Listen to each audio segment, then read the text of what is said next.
In my opinion, one of the greatest encouragements for us to know that we can beat diabetes is to hear from others who have done just that.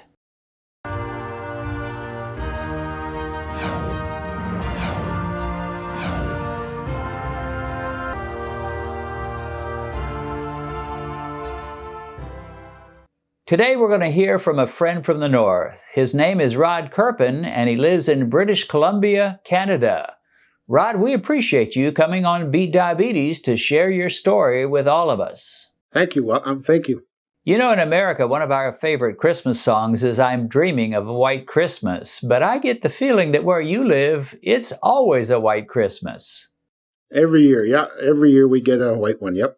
Well, Rod, tell us about when you first found out that you were diabetic. Was it a surprise to you? It was. I'd been getting annual tests once a year from our family doctor, and my A1c was usually 5.7, 5.8. And then what happened was our doctor transferred away, and we got a new doctor, long story short, and I missed getting tests for a couple of years. So I had some symptoms where I was peeing a lot and whatnot, and I went and saw the doctor, and I thought maybe I had another problem, but no, he said, we should send you for a blood test, blah, blah, blah, and I did, and a few days later he called back and said, your A1C's 12.5, and your glucose is about 265. So, and he said, you have diabetes. I said, well, first of all, what does 12.5 mean? What should your glucose level be at, the normal one? And he gave me some ranges. And he said, I'm kind of rushed for time, so I'll call you back in a week. But in the meantime, stay off the soft drinks and sweets, and I'll call you in a week. So what was your emotional reaction when you found out you didn't just have diabetes, you had severe diabetes? I felt very, I was upset. I was confused. I wondered why me. I didn't know what the long-term things really would mean and where it would go and how it would end. So as a few days went by, I was looking at things, and for some reason, by fluke, I clicked on YouTube and I found Beat Diabetes. So I opened up one of your many videos, and I don't even know what the first one was, and wow, this guy's talking about different things and so on. And so by the end of that was about mid-morning. So it was well into the evening. I don't know how many I'd watched by then, but continuously was watching more and more and learning more and more. And I thought, geez, there's light at the end of the tunnel here. This guy certainly seems to know what he's talking about. And then by fate, I saw some people who you interviewed who were successful at beating it, and all the situations you read and say and different tests you do. And it was so encouraging, and thought, well, boy, isn't this fantastic? Okay, the week went by. He phoned me back, and I saw so many times your testimonies of our good friend Mike the Meter. So I said to him, I sure could use a meter to know roughly where I'm at and where I'm not at. He said, okay, I guess I'll subscribe you one, and the test slips. And he said, I'm going to give you some pills, metformin. I said, so is there anything that could be with my pancreas? He said, well, hopefully it's not failing, but these pills should help. And he said, I'll call you in a week or two. Okay. So I went and got the test meter that afternoon, and I took the pills maybe for 2 days. And as I said to my wife, if I have a problem, why would I cheat taking a pill? I want to know what I have. If my pancreas is in good shape, bad shape, if I take a pill, I won't get an accurate result, I didn't think. So I thought, well, the risk can't be too bad. I'll try it. If I get symptoms or I can't get along without it, I'll resume taking the pill. So I didn't take the pill, and after, I think the first time I tested myself, my reading at home on my meter was just under like about 9.5. That was 2 o'clock in the afternoon. I don't know, about a Thursday is when I got the meter. And that same evening, my wife went to one of our local grocery suppliers and bought a whole bunch of keto things and some yogurts and some of the things that you showed on your videos that I'd seen, and I started applying myself right then. And it didn't take very long, like I'm saying maybe a week or two, and holy cow, I see every time I test I'm getting better. It's going down, down, down. And then once I got in like the 7 range, I was extremely excited. I thought, well, now I'm on to something really good. So I continued to watch more of your videos and got more encouragement. But more importantly, I was seeing for myself that things were getting better. They were going down. I'm getting in the normal range again. From your blood sugar meter? Yes. You were learning this, yes. And it sounds like you were being tremendously encouraged just watching those numbers go down. Oh, the best thing you could have. Right? The meter doesn't lie. Your blood is what it is. And it's so instant. And as you say, encourage people test. If you're eating something you're not sure, take a sample after you eat. So I was sometimes a day I test myself 6 times a day just to see. What were some of the surprises you discovered as you tested yourself? Any particular foods that surprised you? Some vegetables like corn, like just corn, vegetable, like you boil up corn for your vegetables. I saw corn and that spiked it a bit. Popcorn for me, I don't get along with popcorn. Popcorn also drives me up. It'll take me up a good into the mid 120s if I eat popcorn. And I saw other people, they get away with it. So stuff like that. Any foods that surprised you in the other direction? That is, there was very little spike, and you were pleased with that. The biggest friend you have is eggs. I got onto eggs, and you could eat bacon and eggs, in the mornings or in the afternoon or even for a meal, make an omelet. It's no spike, no change. It was very, very subtle.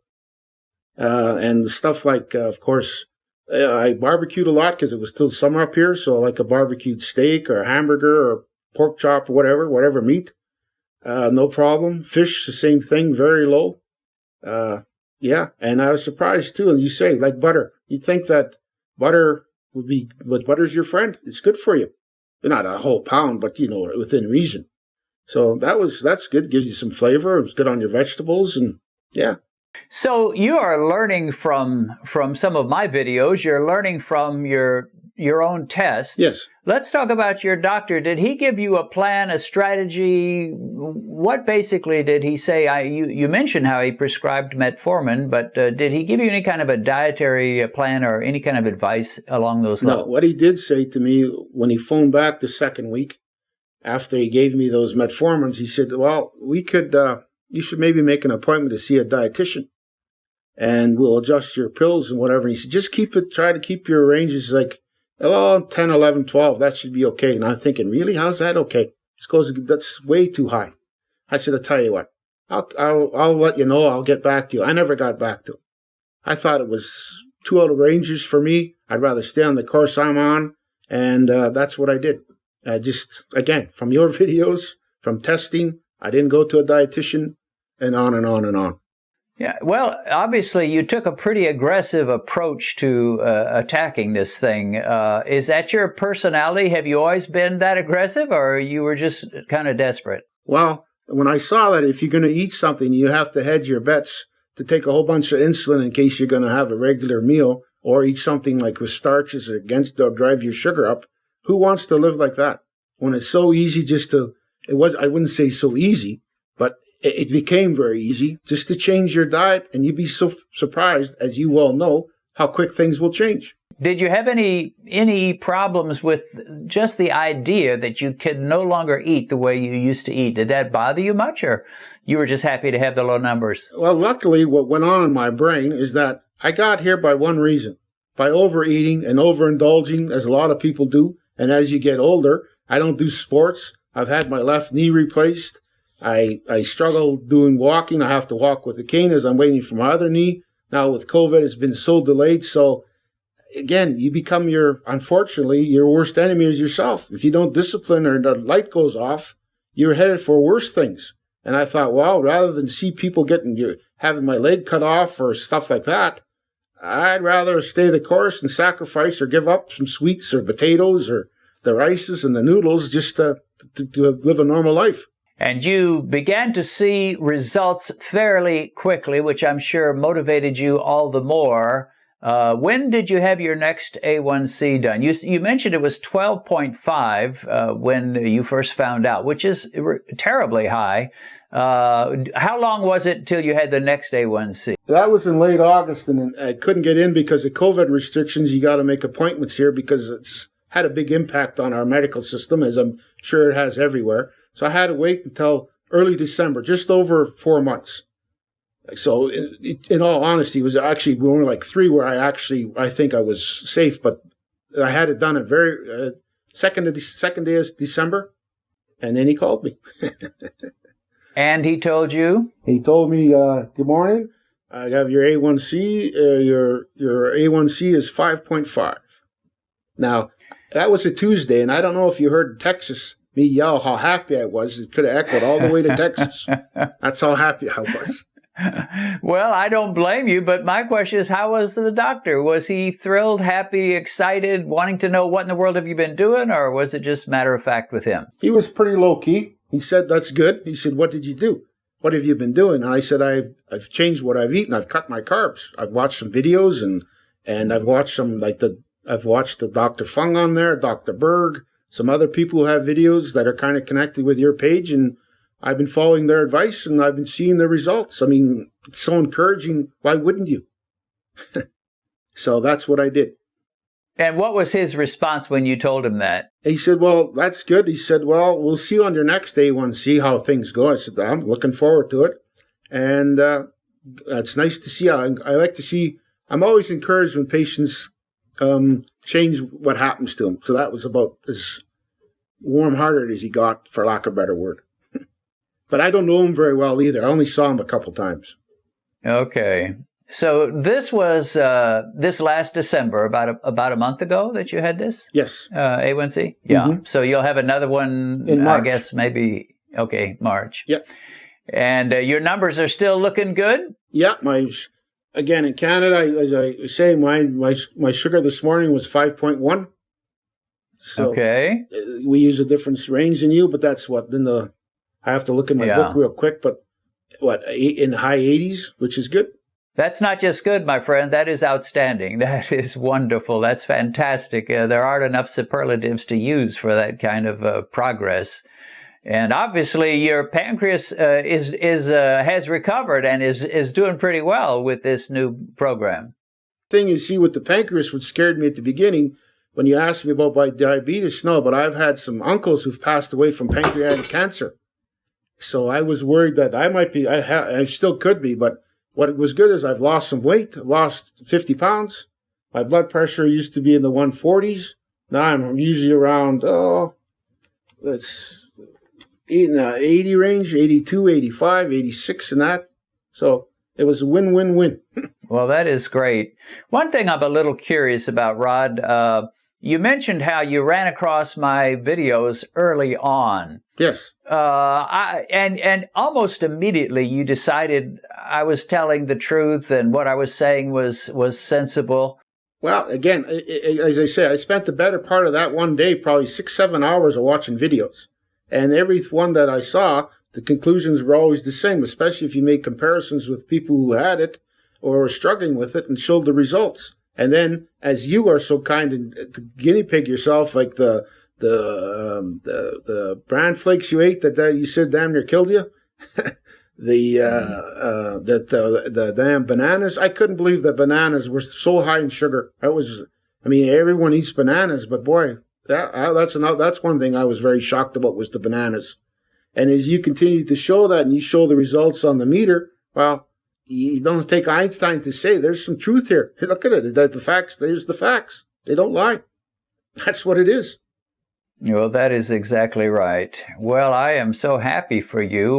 What counsel would you have for people that are just finding out they're diabetic and they're scared to death? Can you give them a word of encouragement before we bring this to a close? I can. If by fate they happen to click on Beat Diabetes, and if they never see me, but just if they can, just give it some time, make some adjustments. But if you don't put in the legwork, I'll be honest with you, don't expect sudden changes. It's great, this program you're offering here by the end of January. By July, people will be whatever. People will be very successful. Even before that, they'll see drastic changes. But It's all in your hands. If you want to change, you can. You just got to give it a chance. Slow results maybe to the beginning, but it's well worth the effort down the road. You'll be as shocked and as happy as I am that I did that. Amen to that. Well, Rod, let's just once again declare where you were and where you went to. Your A1c at the highest was, tell us again? 12.5. 12.5, which is not just diabetic, it's severely diabetic. And then this last one was? 5.5. 5. So that is 7 full points, which in A1c terms is huge. It is enormous. And you did that in about 4 months, is that right? Yeah, just under 4 months more. Yeah. So not only can you see changes, most people anyway, you can see them relatively quickly. And like you say, with this 2022 challenge, we're going to expect to see some wonderful testimonies just like yours. And I know there are people watching you right now that are getting excited, and hope is coming into their hearts that they can do it too. I know from talking to you, you don't think you're an exception. You don't think you're an unusual case, do you? I'm nothing. I'm just your average Joe. And if it can work for me, believe me, I'm no one special. I have no more spirit or less than anyone else. I just had a desire to change, and I wanted to change. I didn't want to be injecting myself with insulin down the road and going down that street. I wanted to give it a try. What did I have to lose? That's what do you have to lose? What's a month or 2 or 3? And if you put the effort in, it's the best thing that you could ever done. What other thing can you get in life that if you just change certain things, they will drastically change your overall health? It's extremely grateful that you have your channel and the good things you do. Well, I thank you for that, Rod. And you're right. There's a lot of things in life we cannot change, or we can't change too much. But diabetes, for most of us, is something we can change in a dramatic fashion if we'll just do the right things and be a little bit patient. And in your case, all you needed was just really a few weeks before you began to see that you were moving in the right direction. Well, and I think like anyone else, if you get to see some results as you watch your videos, and watch more than 1 or 2, once it sinks in and you see the same theme, it's getting better. It's changed from this to that. And you've had other people who've interviewed with their A1Cs higher than mine, and the same thing. In a very short time, not years and years and years, in months, it's changed. Well, what a great thing. Why wouldn't you do it? And no one else will tell you that. That's the problem. Well, you're right. And let me just quote those words back at everybody else. What a great thing. Why wouldn't you do it?